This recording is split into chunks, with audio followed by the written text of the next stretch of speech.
ಆತ್ಮೀಯ ಬಂಧುಗಳೇ, ಶ್ರೀಮದ್ ಭಗವದ್ಗೀತೆ ತತ್ವ ವಿವೇಚನೆ ಟೀಕಾ ಅಧ್ಯಾಯ 2 ಸಾಂಖ್ಯಯೋಗ. ಇದರಿಂದ 70ನೇ ಶ್ಲೋಕವನ್ನು ನಾವು ತಿಳ್ಕೊಳ್ತಾ ಇದ್ವಿ. ಓದ ಭಾಗದಲ್ಲಿ ನಾವು ಸರ್ವೇ ಮತ್ತು ಕಾಮಹ ಅನ್ನುವಂಥ ಪದ ಯಾವುದ್ರ ಬಗ್ಗೆ ಹೇಳ್ತಾ ಇದ್ದಾರೆ, ಅದರ ಅರ್ಥ ಏನು, ಮತ್ತು ಅವು ಸಮುದ್ರದಲ್ಲಿ ನೀರಿನ ಹಾಗೆ ಸ್ಥಿತಪ್ರಜ್ಞನಲ್ಲಿ ಸೇರಿ ಹೋಗುತ್ತೆ ಅಂತ ಹೇಳ್ತಾರಲ್ಲ, ಅದರ ಅರ್ಥ ಏನು, ಅದೆಲ್ಲ ನೀಟಾಗಿ ಅರ್ಥ ಮಾಡ್ಕೊಂಡಿದ್ದೀವಲ್ವಾ. ಅರ್ಥ ಆಗಿಲ್ಲ ಅಂತಂದರೆ ಮತ್ತೆ ಕೇಳಿದಾಗ ನಮಗದು ಅರ್ಥ ಆಗುತ್ತೆ. ಮುಂದಿನ ಪ್ರಶ್ನೆ ಏನು ಅಂತಂದರೆ, ಅವನೇ ಪರಮಶಾಂತಿಯನ್ನು ಪಡೆಯುತ್ತಾನೆ, ಭೋಗಾಪೇಕ್ಷೆ ಉಳ್ಳವನಲ್ಲ ಅಂತ ಹೇಳ್ತಾ ಇದ್ದಾರಲ್ಲ, ಇದರ ಅರ್ಥ ಏನು ಅಂತ ಪ್ರಶ್ನೆ. ಉತ್ತರ ಏನು ಅಂತಂದರೆ, ಈ ರೀತಿ ಹೇಳೋದ್ರಿಂದ ಏನು ಅರ್ಥ ಅಂತಂದರೆ, ಯಾರು ಮೇಲೆ ಹೇಳಿರುವ ಪ್ರಕಾರ, ಅಂದರೆ ಹಿಂದಿನ ಪ್ರಶ್ನೆಯಲ್ಲಿ ನಾವು ತಿಳ್ಕೊಂಡ್ವಲ್ವಾ, ಆ ರೀತಿ ಯಾರು ಆಪ್ತ ಕಾಮನಾಗಿರ್ತಾನೋ, ಎಲ್ಲ ರೀತಿಯಿಂದಲೂ ಕೂಡ ಅವನು ಸ್ವಯಂ ತೃಪ್ತನಾಗಿರ್ತಾನೋ, ಯಾರಿಗೆ ಯಾವುದೇ ಭೋಗದ ಅವಶ್ಯಕತೆ ಸ್ವಲ್ಪ ಕೂಡ ಇರೋದಿಲ್ವೋ, ಯಾರಲ್ಲಿ ಸಮಸ್ತ ಭೋಗಗಳು ಕೂಡ ತನ್ನ ಪ್ರಾರಬ್ಧಕ್ಕೆ ಅನುಸಾರವಾಗಿ ತನ್ನಿಂದ ತಾನೇ ಬಂದಿರುತ್ತೆ ಮತ್ತು ಅದು ಬಂದು ವಿಲೀನವಾಗಿ ಹೋಗುತ್ತೋ, ಅಂದರೆ ಅವನ ಹತ್ರ ಬಂದರೂ ಕೂಡ ಅದು ಅದೇ ಕಳೆದು ಹೋಗುತ್ತೆ ಹೊರತು ಅದು ಅವನನ್ನು ವಿಚಲಿತಗೊಳಿಸಲ್ಲ. ಮತ್ತು ಯಾರು ಸ್ವತಃ ಯಾವುದೇ ಭೋಗದ ಕಾಮನೆಯನ್ನು ಮಾಡೋದಿಲ್ವೋ ಅವನೇ ಪರಮಶಾಂತಿಯನ್ನು ಪಡ್ಕೊಳ್ತಾನೆ. ಈಗ ನಮ್ಮೆಲ್ಲರಿಗೂ ಕೂಡ ಪರಮಶಾಂತಿ ಬೇಕು, ಅದಕ್ಕೋಸ್ಕರನೇ ಎಲ್ಲರೂ ಕೂಡ ಕಷ್ಟಪಡ್ತಾ ಇದ್ವಿ. ಆದರೆ ನಮಗೇನು ಬೇಕು ಅಂತ ಫಸ್ಟು ಸರಿಯಾಗಿ ಗೊತ್ತಿಲ್ಲ. ಸುಖ ಬೇಕು, ಸಂತೋಷ ಬೇಕು, ಶಾಂತಿ ಬೇಕು, ನೆಮ್ಮದಿ ಬೇಕು ಅಂತ ಹೇಳ್ತೀವಿ ಬಾಯಲ್ಲಿ, ಆದರೆ ಅದು ಹೇಗಿರುತ್ತೆ, ಅದನ್ನು ಪಡೆಯೋದಕ್ಕೆ ಏನು ಮಾಡಬೇಕು ಅಂತ ನಮ್ಗೆ ಗೊತ್ತಿಲ್ಲ.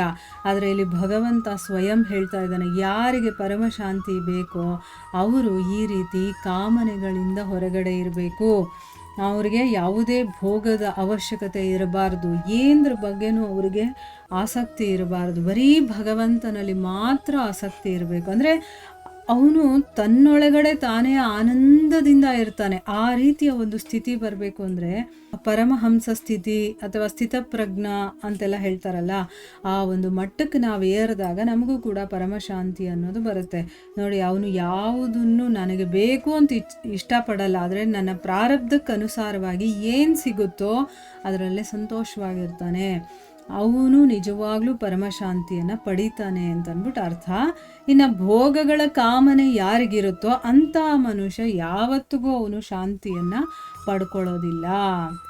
ಈಗ ನಮಗೆಲ್ಲ ಶಾಂತಿ ಅನ್ನೋದೇ ಇಲ್ಲ. ಯಾಕೆ ಹೇಳಿ? ನಮಗೆ ಆಸಕ್ತಿಗಳು, ಆಸೆನೂ ಅಲ್ಲ, ಅತಿ ಆಸೆಗಳು ಜಾಸ್ತಿ ಇದೆ. ಅದಕ್ಕೋಸ್ಕರ ಇಲ್ಲಿ ಯಾಕೆ ಕಾಮನೆಯುಳ್ಳಂಥ ಮನುಷ್ಯನಿಗೆ ಶಾಂತಿ ಅನ್ನೋದು ಇರೋದಿಲ್ಲ ಅಂತಂದರೆ, ಅವನ ಮನಸ್ಸು ಯಾವಾಗಲೂ ಯಾವುದಾದ್ರೂ ಒಂದು ರೀತಿಯ ಭೋಗದ ಕಾಮನೆಗಳಿಂದ ವಿಕ್ಷಿಪ್ತವಾಗಿರುತ್ತೆ. ಮತ್ತು ಎಲ್ಲಿ ವಿಕ್ಷಿಪ್ತತೆ ಅನ್ನೋದು ಇದೆಯೋ ಅಲ್ಲಿ ಶಾಂತಿ ಹೇಗಿರೋದಕ್ಕೆ ಸಾಧ್ಯ ಇರೋದಿಲ್ಲ. ಎಲ್ಲಿ ವಿಕ್ಷೇಪ ಇರುತ್ತೋ ಅಂಥ ಕಡೆ ಏನಾಗುತ್ತೆ, ಹೆಜ್ಜೆ ಹೆಜ್ಜೆಗೂ ಕೂಡ ಚಿಂತೆ ಇರುತ್ತೆ, ತಾಪ ಇರುತ್ತೆ, ಶೋಕ ಇರುತ್ತೆ, ಇದರ ಎಲ್ಲ ವಾಸಸ್ಥಾನ ಅದಾಗ್ಬಿಡುತ್ತೆ. ಆಯಿತಾ? ಅದಕ್ಕೋಸ್ಕರನೇ ಮನಸ್ಸಿನ ಒಳಗಡೆ ಯಾವುದೇ ವಿಕಾರವಾದಂಥ ಭಾವನೆಗಳನ್ನು ಇಟ್ಕೋಬಾರ್ದು. ಅದರಲ್ಲಿ ಆಸೆ, ಆಕಾಂಕ್ಷೆ, ಬೇಕು ಅನ್ನುವಂಥದ್ದು ಅದೆಲ್ಲ ಬಿಟ್ಬಿಡಬೇಕು. ನನ್ನ ಪಾಲಿಗೆ ಭಗವಂತ ಏನು ಕೊಡ್ತಾನೋ ಅದು ಕೂಡ ನನ್ನ ಪ್ರಾರಬ್ಧಕ್ಕೆ ಸಿಕ್ಕಿರುತ್ತೆ, ಅದನ್ನೆಲ್ಲ ಅನುಭವಿಸ್ತಾ ಹೋಗ್ತಾ ಇರಬೇಕೇ ಹೊರತು ಯಾರ ಮೇಲೂ ಅದನ್ನು ಹೇರಬಾರ್ದು. ಯಾಕಂದರೆ ಯಾರೂ ಅದಕ್ಕೆ ಕಾರಣ ಅಲ್ಲ, ನನ್ನ ತೊಂದರೆಗಳಿಗೆ ನಾನೇ ಕಾರಣ ಆಗಿರ್ತೀನಿ.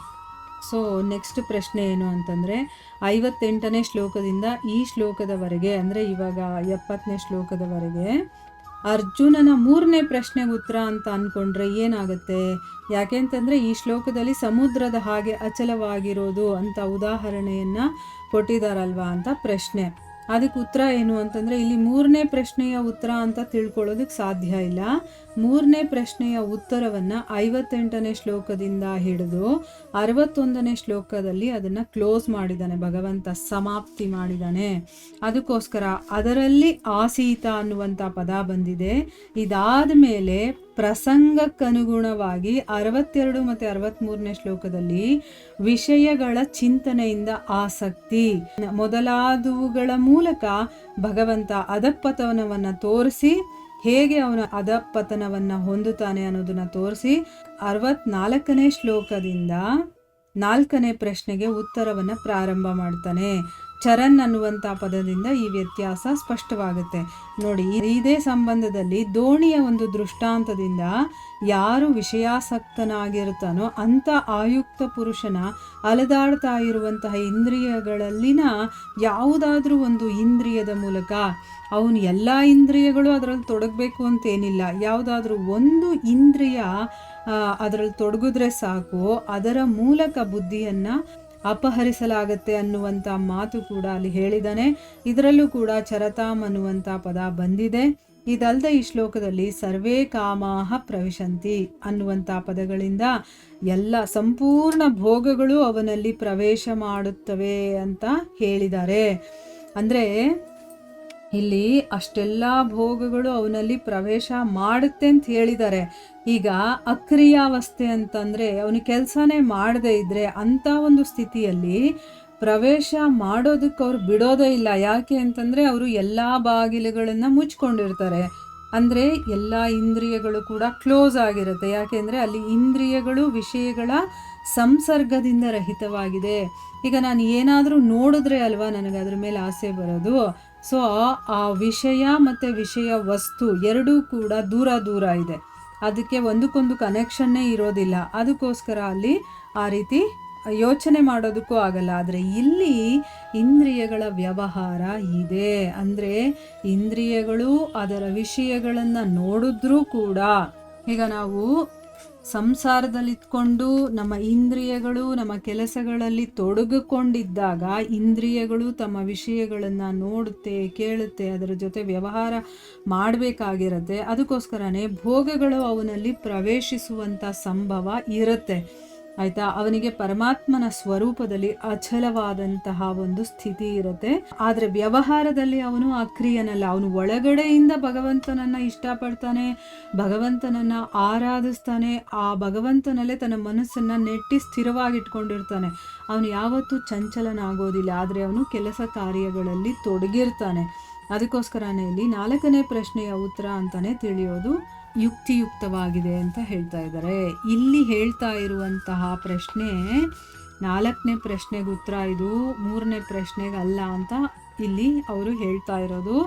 ಯಾಕೆ ಅನ್ನೋದನ್ನು ಇವಾಗ ನಾವು ಸ್ವಲ್ಪ ತಿಳ್ಕೊಂಡಿದ್ದೀವಿ. ಕೂತ್ಕೊಂಡು ಯೋಚನೆ ಮಾಡಬೇಕು, ಯಾಕೆ ಇಲ್ಲಿ ಈ ರೀತಿ ಹೇಳ್ತಾ ಇದ್ದಾರೆ ಅಂತ ಅಂದ್ಬಿಟ್ಟು. ಈಗ ಇದಕ್ಕೆ ನನಗೆ ತಿಳಿದ ಮಟ್ಟಿಗೆ ನಾನು ಇನ್ನೊಂದು ಸರಿ ಅದನ್ನು ಹೇಳ್ತೀನಿ, ನನಗೆ ಅದು ರಿವಿಷನ್ ಆಗುತ್ತೆ. ಅದಕ್ಕೋಸ್ಕರ ಈಗ ನೋಡಿ, ಯಾರು ಎಲ್ಲ ಇಂದ್ರಿಯಗಳ ವಿಷಯಗಳನ್ನು ದೂರ ಇಟ್ಬಿಟ್ಟು ತಾನು ಸಪ್ರೇಟಾಗಿರ್ತಾನೋ, ಈಗ ಯಾವುದ್ರ ಮೇಲೆ ಅವನಿಗೆ ಆಸಕ್ತಿ ಇರ್ತೋ ಅದನ್ನು ಬಿಟ್ಟು ಅವನು ದೂರ ಇದ್ಬಿಡೋದು. ಆಗ ಏನಾಗುತ್ತೆ, ಅವು ಇವನಿಗೆ ಡಿಸ್ಟರ್ಬ್ ಮಾಡೋದಕ್ಕೆ ಬರೋದಿಲ್ಲ. ಆದರೆ ಯಾವಾಗಲಾದರೂ ಮುಂದೆ ಬಂದಾಗ ಅವನು ಡಿಸ್ಟರ್ಬ್ ಆಗೋದಂತೂ ಗ್ಯಾರಂಟಿ. ಯಾಕೆ ಅಂತಂದರೆ ಇದು ಆರ್ಟಿಫಿಷಿಯಲ್ ಆಗಿ ಬಿಟ್ಟಿರೋದು. ಇಂದ್ರಿಯಗಳ ವಿಷಯಗಳಿಂದ ದೂರ ಇರೋದ್ರಿಂದ ಅದನ್ನು ಮರ್ತಿರೋ ಹಾಗಿರ್ತಾನೆ. ಅದು ಮುಂದೆ ಬಂದಾಗ ಅವನಿಗೆ ಆಟೋಮೆಟಿಕ್ಕಾಗಿ ಆಸಕ್ತಿ ಅನ್ನೋದು ಬಂದ್ಬಿಡುತ್ತೆ. ಆದರೆ ಯಾರು ತನ್ನ ಮನಸ್ಸಿನ ಒಳಗಡೆನೆ ಭಗವಂತನೇ ಸರ್ವಸ್ವ ಅಂತ ತಿಳ್ಕೊಂಡು ಅಲ್ಲಿ ಸ್ಥಿರವಾಗಿರ್ತಾನೋ, ಚಂಚಲವಾಗೋದಿಲ್ವೋ, ಅಂಥ ವ್ಯಕ್ತಿಯ ಮುಂದೆ ಸದಾಕಾಲ ಈ ಇಂದ್ರಿಯ ಭೋಗಗಳು ಇದ್ದರೂ ಕೂಡ, ಆ ಒಂದು ವಿಷಯಗಳು ಇದ್ದರೂ ಕೂಡ ಅವನು ಆಸಕ್ತನಾಗೋದಿಲ್ಲ. ಯಾಕೆ ಅಂತಂದರೆ ಅವನ ಮನಸ್ಸು ಸ್ಥಿರವಾಗಿದೆ. ಹೇಗೆ ಸಮುದ್ರದ ಒಂದು ಎಕ್ಸಾಂಪಲ್ ಕೊಟ್ರಲ್ವಾ, ಆ ರೀತಿ ಅವನ ಮನಸ್ಸು ಸ್ಥಿರವಾಗಿದೆ, ಚಂಚಲವಾಗೋದಕ್ಕೆ ಸಾಧ್ಯನೇ ಇಲ್ಲ. ಈಗ ಒಳಗಡೆನೇ ಅವನಿಗೆ ಆಸಕ್ತಿ ಇಲ್ಲ ಅಂತಂದರೆ ಅದು ಮುಂದೆ ಇದ್ರೇನು ಇಲ್ಲದೆ ಇದ್ರೇನು ಎಲ್ಲ ಒಂದೇ ಆಗಿಬಿಡುತ್ತೆ ಅವನಿಗೆ. ಸೊ ಅದಕ್ಕೆ ನಮ್ಮ ಮನಸ್ಸನ್ನು, ಬುದ್ಧಿಯನ್ನು ನಾವು ಎಷ್ಟು ಸ್ಟ್ರಾಂಗ್ ಮಾಡ್ಕೋಬೇಕು, ಅಥವಾ ಅದಕ್ಕೆ ಎಷ್ಟು ಆಸಕ್ತಿ ಭಗವಂತನಲ್ಲಿ ಬರಬೇಕು ಅಂತಂದರೆ, ಆ ಭಗವಂತನನ್ನು ಬಿಟ್ಟರೆ ಬೇರೆ ಏನೂ ಅವನ ತಲೆಯಲ್ಲಿ ಓಡಬಾರ್ದು, ಮನಸ್ಸಲ್ಲಿ ಓಡಬಾರ್ದು. ಅವನು ಯಾವುದೇ ಒಂದು ಐಹಿಕದ ಕೆಲಸ ಮಾಡ್ತಾ ಇದ್ರೂ ಕೂಡ, ಈಗ ನನಗೆ ಪೂಜೆನೇ ಮಾಡೋಕ್ಕಾಗಲ್ಲ ಅಂತ ಇಟ್ಕೊಳ್ಳಿ. ಈಗ ಬೆಳಗ್ಗೆ ಎದ್ದೊಳ್ತೀನಿ, ಬೆಳಗ್ಗೆ ಎದ್ದಿದ ತಕ್ಷಣ ಮನೆಯವರಿಗೆ ಬೇಕಾದಷ್ಟು ಮಾಡಿಕೊಡೋದಿರುತ್ತೆ. ಟಿಫನ್ ಮಾಡಬೇಕು ಅಥವಾ ಮನೆ ಕೆಲಸಗಳನ್ನು ಮಾಡಬೇಕು. ಇದೆಲ್ಲ ಮಾಡೋದಕ್ಕೆ ನನಗೆ ಬೆಳಗ್ಗೆನೇ ಎದ್ದು ದೇವ್ರ ಪೂಜೆ ಮಾಡಬೇಕು ಅಂತಂದರೆ ಆಗಲ್ಲ ಅಂತ ಇಟ್ಕೊಳ್ಳಿ. ನೆಸೆಸಿಟಿ ಇಲ್ಲ. ಫಿಸಿಕಲ್ ಆಗಿ ನಾವು ಭಗವಂತನ ಪೂಜೆ ಮಾಡೋದಕ್ಕಿಂತ ಮಾನಸಿಕವಾಗಿ ಮಾಡ್ತೀವಲ್ವ, ಅದು ತುಂಬಾ ಶ್ರೇಷ್ಠವಾಗಿರುವಂಥದ್ದು. ಎದ್ದಿದ ತಕ್ಷಣ ಮನೆಯವರಿಗೆಲ್ಲ ಇವರೆಲ್ಲ ಭಗವಂತ ನನಗೆ ಕೊಟ್ಟಿರುವಂಥವರು, ಇವರ ಸೇವೆ ಮಾಡೋದು ನನ್ನ ಭಗವಂತನ ಸೇವೆ, ನಾನು ಕೃಷ್ಣನಿಗೆ ಅಥವಾ ನಮ್ಮ ಆರಾಧ್ಯ ದೈವ ಏನಿರುತ್ತೋ ಅದಕ್ಕೆ ನಾನು ಸೇವೆ ಮಾಡ್ತಾ ಇದ್ದೀನಿ ಅಂದ್ಕೊಂಡು ನಾವು ಅಡುಗೆ ಮಾಡಬೇಕಾದ್ರೂ, ಟಿಫನ್ ಮಾಡಬೇಕಾದ್ರೂ ಅಥವಾ ಪಾತ್ರೆ ತೊಳಿಬೇಕಾದ್ರೂ ಏನೇ ಕೆಲಸ ಮಾಡ್ತಾ ಇರಲಿ ಅದು ಭಗವಂತನಿಗೋಸ್ಕರ ಮಾಡ್ತಾ ಇದ್ದೀನಿ, ಭಗವಂತ ಸ್ವಯಂ ನನ್ನ ಜೊತೆ ಇದ್ದಾನೆ. ಆ ಸಮರ್ಪಣೆ ಭಾವದಿಂದ ಆ ಕೆಲಸವನ್ನು ನಾವೇನು ಮಾಡ್ತಾ ಇದ್ವಿ ಅದು ಭಗವಂತ ನಮಗೆ ಕೊಟ್ಟಿರುವಂಥ ಕೆಲಸ ಅಂತ ತಿಳ್ಕೊಂಡು ಮಾಡ್ತಾ ಇದ್ದಾಗ ಭಗವಂತ ಸದಾ ನಮ್ಮ ಜೊತೆ ಇರ್ತಾನೆ. ಆ ಮನಸ್ಸು ಸ್ಥಿರವಾಗಿರುತ್ತೆ, ಶಾಂತವಾಗಿರುತ್ತೆ. ಅಲ್ಲಿ ಪರಮ ಶಾಂತತೆ ಅನ್ನೋದು ಖಂಡಿತವಾಗ್ಲೂ ಕೂಡ ಬರುತ್ತೆ. ಇಷ್ಟೇ ಇರೋದೊಂದು ಡಿಫ್ರೆನ್ಸು. ತುಂಬ ಈಸಿಯಾಗಿದೆ, ಬಟ್ ಅರ್ಥ ಮಾಡ್ಕೊಳ್ಳೋವರೆಗೂ ನಮಗೆ ಸ್ವಲ್ಪ ತೊಂದರೆ ಆಗುತ್ತೆ. ಆದರೆ ಒಂದು ನಾನು ತಿಳ್ಕೊಂಡಿರೋದನ್ನು ಹೇಳ್ತೀನಿ. ಏನು ಅಂತಂದರೆ, ಯಾವುದಾದ್ರೂ ಒಂದು ಶ್ಲೋಕವನ್ನು ಓದಿದಾಗ ನಮಗೇನು ಅರ್ಥ ಆಗಲ್ವೋ ಅದ್ರ ಬಗ್ಗೆ ಸ್ವಲ್ಪ ಹೊತ್ತು ಕೂತ್ಕೊಂಡು ಯೋಚನೆ ಮಾಡಬೇಕು. ಆ ಲೈನನ್ನು ಮತ್ತೆ ಮತ್ತೆ ಮತ್ತೆ ಕೇಳ್ತಾ ಇರಬೇಕು. ಆವಾಗೇನಾಗುತ್ತೆ, ಅದು ನಮ್ಮ ಮೈಂಡಲ್ಲಿ ಹೋಗುತ್ತೆ. ಆಗ ನಮಗೆ ಅದು ಪರ್ಫೆಕ್ಟ್ ಆಗುತ್ತೆ. ಆಮೇಲೆ ನಾವೇ ಒಂದ್ಸರಿ ಹೇಳ್ಕೋಬೇಕು ನಮಗೇನು ಅರ್ಥ ಆಗಿದೆ ಅಂತಂದ್ಬಿಟ್ಟು. ಆಗ ಅದು ರಿವಿಷನ್ ಆದಂಗೆ ಆಗುತ್ತೆ. ಸೊ ಆಗ ನಮ್ಮ ಮೈಂಡ್ಗೆ ಅದು ಕಂಪ್ಲೀಟಾಗಿ ಅರ್ಥ ಆಗುತ್ತೆ ಆ ಶ್ಲೋಕ. ಆಯಿತಾ? ಹೀಗೆ ಒಂದೊಂದಾಗಿ ನಾವು ವಿಷಯಗಳನ್ನು ತಿಳ್ಕೊಳ್ತಾ ಹೋಗಬೇಕು. ಇಲ್ಲಿಗೆ ನಾವು ನಿಲ್ಲಿಸೋಣ. ಹರೇ ಕೃಷ್ಣ.